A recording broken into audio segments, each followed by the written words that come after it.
Telugu Desam party జాతీయ అధ్యక్షుడు చంద్రబాబు నాయుడు 3 రోజుల కుప్పం పర్యటనలో శనివారం మదనపల్లి మాజీ శాసనసభ్యులు తెలుగుదేశం పార్టీ నాయకులు షాజహాన్ బాషా పెద్ద సంఖ్యలో తెలుగుదేశం పార్టీ కార్యకర్తలు నాయకులతో కలిసి కుప్పం సభలో పాల్గొన్నారు. ఈ సందర్భంగా షాజహాన్ బాషా మాట్లాడుతూ చంద్రబాబు సభలకు కుప్పం ప్రజలు పోటెత్తారని, స్వచ్ఛందంగా వేలాది మంది తరలి వస్తున్నారని అన్నారు. ఆంధ్రప్రదేశ్ ప్రజల మూడు తెలుగుదేశం వైపు మారిందని అన్నారు. ఈ కార్యక్రమంలో మదనపల్లి టౌన్ బ్యాంక్ మాజీ చైర్మన్ నాదెళ్ల విద్యాసాగర్, బాలుస్వామి, షేక్ షావల్లి, ఇదైతుల్లా, జావిద్, బాషా, చాను, కృష్ణమూర్తి, వాల్మీకి, అబ్దుల్ రెహమాన్, సోము, జయ, ఫయాజ్ పెద్ద సంఖ్యలో తెలుగుదేశం పార్టీ కార్యకర్తలు పాల్గొన్నారు.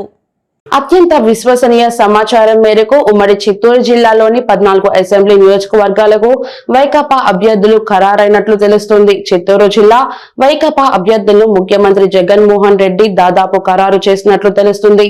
మదనపల్లి వైసీపీ ఎమ్మెల్యే అభ్యర్థి నిషాద్ అహ్మద్ పేరు కొత్తగా తెరపైకి తీసుకువచ్చి ఖరారు చేసినట్లు తెలుస్తుంది. జనసైనిక్ ఛానల్ కు ఉన్న సమాచారం ప్రకారం జిల్లాలోని నియోజకవర్గాలకు ప్రతిపాదించిన అభ్యర్థుల పేర్లు ఇలా ఉన్నాయి. Kuppam KRJ Bharat, Palamaner Venkate Gowda, Punganur Peddireddy Ramachandra Reddy, Madanapalle Nissar Ahmed, Thamballapalle Peddireddy Dwarakanath Reddy, Pileru Chintala Ramachandra Reddy, Puthalapattu doctor M Sunil Kumar, Chittoor MC Vijayananda Reddy, GD Nellore K Narayanaswamy, Chandragiri C Mohith Reddy, Tirupati B Abhinay, Nagari RK Roja, Srikalahasti B Madhusudhan Reddy, Satyavedu M Gurumurthy. నేడు సాయంత్రం ఈ జాబితా పార్టీ నుండి అధికారికంగా వెలువడనుంది. కాగా నగరి అభ్యర్థిని ఫిబ్రవరిలో మార్చే అవకాశం కూడా ఉన్నట్లు అధికార పార్టీ వర్గాల విశ్వసనీయ సమాచారం.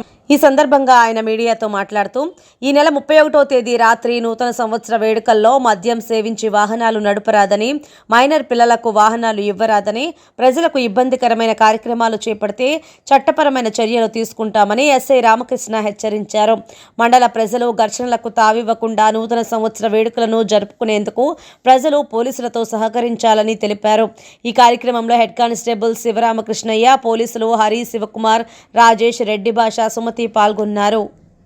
నూతన సంవత్సర శుభాకాంక్షలు.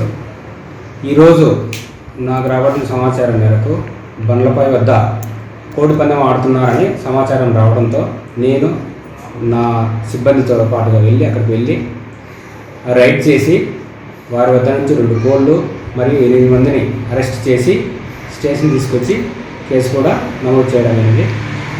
అదేవిధంగా నూతన సంవత్సరం దృష్టిలో పెట్టుకుని ఎవరైనా కానీ ఎలాంటి అసాంఘిక కార్యక్రమాలకు పాల్పడకూడదని ముఖ్యంగా హెచ్చరిస్తున్నాను. ఈ తాగి డ్రైవ్ చేయడం, రేపు 31 నైట్ రాత్రి తాగి డ్రైవ్ చేయడం, అర్ధరాత్రి వరకు రోడ్ల మీద తిరగడము, రోడ్ల మీద కేకులు కట్ చేయడము అవన్నీ నిషేధం. కావున ఎవరైనా కానీ హ్యాపీగా, సంతోషంగా కుటుంబ సభ్యులతో కలిసి నూతన సంవత్సరాన్ని జరుపుకోవాలని కోరుకుంటున్నాను. ఎక్కడే కానీ కోడిపందాలు కానీ, గ్యామ్లింగ్ కానీ, మట్కా కానీ ఎలాంటి అసాంఘిక కార్యక్రమాలకు పాల్పడితే మాత్రం అలాంటి వారిపైన కఠినమైన చర్యలు తీసుకొని కఠినమైన కేసులు కూడా నమోదు చేసి జైలు కూడా పంపవలసి ఉంటుంది. కాబట్టి ఎవరికైనా అలాంటి సమాచారం తెలిస్తే మాకు పోలీసు వారికి. మదనపల్లిలో అనాథ బాలల కోసం ఏర్పాటు చేసిన చైతన్య స్వచ్ఛంద సేవా సంస్థ నిర్వాహకులు ఆనంద్ తండ్రి స్వర్గీయ మురుగేశన్ పిచ్చిముత్తు 31వ వర్ధంతి సంస్మరణ సభకు ముఖ్య అతిథిగా 2 టౌన్ ఎస్ఐ వెంకట సుబ్బయ్య పాల్గొన్నారు.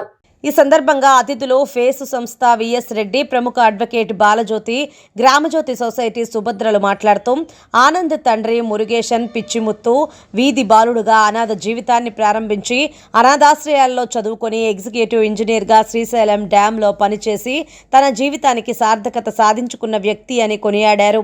తన తండ్రి పడిన కష్టాలను ఏ బిడ్డ పడకూడదని చైతన్య సేవా సంస్థను స్థాపించి 82 మంది బిడ్డలను హక్కున చేర్చుకొని 10 మంది వృద్ధులకు ఆశ్రయం ఇస్తూ ప్రతి సంవత్సరం తన తండ్రి గారి వర్ధంతి రోజున అందరికీ స్వెటర్లు, శాలువాలు, మఫ్లర్లు, దుప్పట్లు పంచి తన దాతృత్వాన్ని చాటుకుంటున్నారని అన్నారు. ఈ కార్యక్రమంలో హెడ్ కానిస్టేబుల్ రామ్మూర్తి, ముత్తు ఆంగ్ల మాధ్యమ పాఠశాల ఉపాధ్యాయులు, కోశాధికారి గిరిజ, అడ్మినిస్ట్రేటివ్ డైరెక్టర్ జీవీఎస్ బాబు, జనరల్ సెక్రటరీ కవిత, వివేకానంద ఆసియా అసోసియేషన్ సభ్యులు భానుప్రకాష్ తదితరులు పాల్గొన్నారు.